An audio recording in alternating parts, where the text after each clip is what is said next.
Dnes večer o 22:00 mala byť prvá lampa v tomto roku. Mala byť s arcibiskupom Bezákom. Ja chcem hneď na úvod povedať, že lampa dnes nebude. Ona mala byť už minulý týždeň. Už minulý týždeň sme boli dohodnutí s arcibiskupom Bezákom, že povie svoju víziu sveta a toho, ako vidí Slovensko v roku 2012. Boli sme na tom dohodnutí.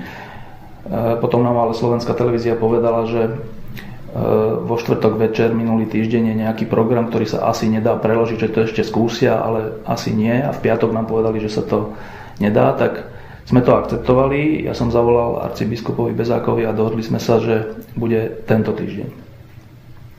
Tento týždeň začal tak, že začali nám hovoriť, že no ale možno nestihneme podpísať zmluvu na ďalší rok, možno sa nestihne výroba, že teda vlastne lampa možno ani tento týždeň sa nestihne z technických dôvodov. A potom prišiel včerajšok, streda, kde nám Slovenská televízia oznámila v osobe Andreja Miklanka, ktorý nám to povedal, že sa rozhodli, že lampa môže začať až po voľbách. Tak kým sa k tomuto vyjadrím, ešte poviem pár skúseností so Slovenskou televíziou počas toho roka, ktorý sme tam robili lampu. My sme so Slovenskou televíziou uzatvorili zmluvu o tom, že budeme robiť večer pod lampou, ktorého súčasťou bude film od 8:00 a potom diskusia.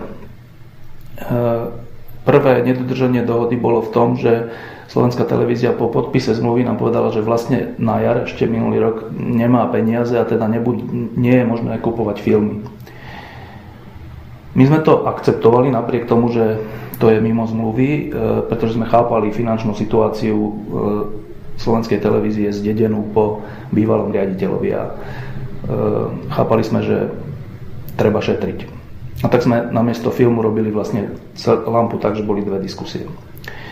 Dohoda bola, že od jesene sa to zmení. Veľmi sa to nezmenilo.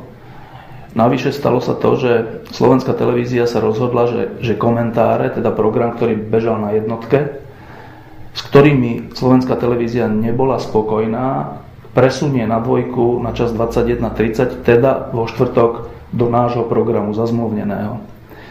Znova to bolo porušením zmluvy, ale my sme s tým nešli na verejnosť.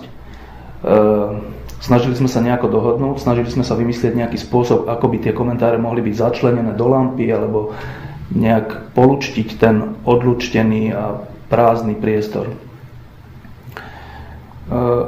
Znova sme ustúpili, nechali sme to tak, hoci to bolo porušením zmluvy.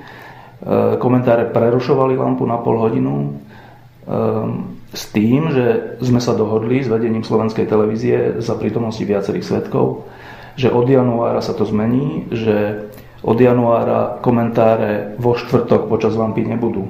Alebo že budú predtým od 8:00 do 8:30 a lampa teda začne trocha neskôr. S touto dohodou sme sa rozišli, potom prešlo pár mesiacov, október, november, december a už táto dohoda znova neplatila. Znova Slovenská televízia povedala, že nie, komentáre tam budú, že teda budú prerušovať lampu. My sme znova ustúpili, pretože sme si mysleli, že to je taká dôležitá vec, taký dôležitý program pre nás, že nám nestojí za to kvôli tej polhodine prerušovanej to nejako hnať do extrému. Ale tým to neskončilo. Potom začala Slovenská televízia hovoriť, že vlastne už nechce večer pod lampou, ale len lampu, teda že nebudeme mať možnosť zaraďovať kvalitné dokumenty od 8:00, ale že lampa má začínať až od 10:00. Znova to bolo úplné porušenie všetkých dohod, ktoré sme dovtedy mali.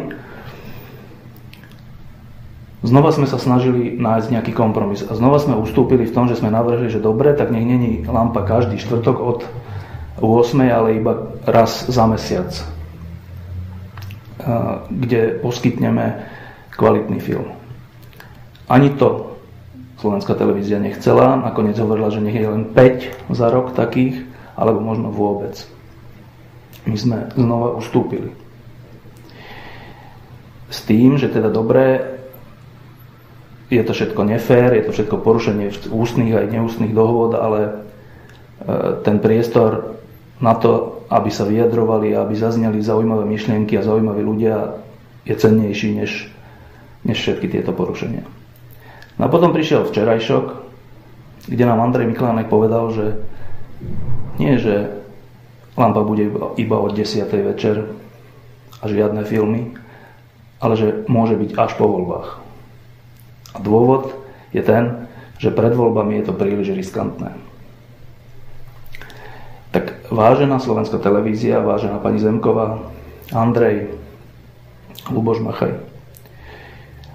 Hádam, nás už natoľko poznáte, aby ste vedeli, že my nebudeme robiť lampu, ktorá je vašim nástrojom, ktorú použijete vtedy, keď chcete, aby ste boli zvolení, ktorú použijete vtedy, keď chcete, aby ste tam mali nejaký zaujímavý program, ale ktorú zrušíte, alebo ktorej urobíte prestávku vtedy, keď niečo hrozí. Samozrejme, že pred voľbami niečo hrozí. Samozrejme, že by sme hovorili o gorile. Samozrejme, že by sme hovorili o tom, ako sa tu kradne. A samozrejme, že politici by vám nadávali. No a veď na to tam ste platení z daní všetkých. To je zmysel verejnoprávnej televízie. Váš návrh, aby sme boli až po voľbách, je hanebný, zbabelý a strašne ponižujúci. Hádam si o nás nemyslíte, že toto by sme prijali. Čiže ja vám dávam iný návrh. Poprvé ospravedlňte sa arcibiskupovi Bezákovi, že ste ho ťahali za nos. Po druhé, my sme ďalej ochotní a pripravení robiť lampu, ale len lampu slobodnú a lampu, do ktorej nebudete vy hovoriť, že až po voľbách. Lebo inak nemá zmysel vo vašej inštitúcii čokoľvek robiť. Čiže na ťahu teraz nie sme my, ale vy.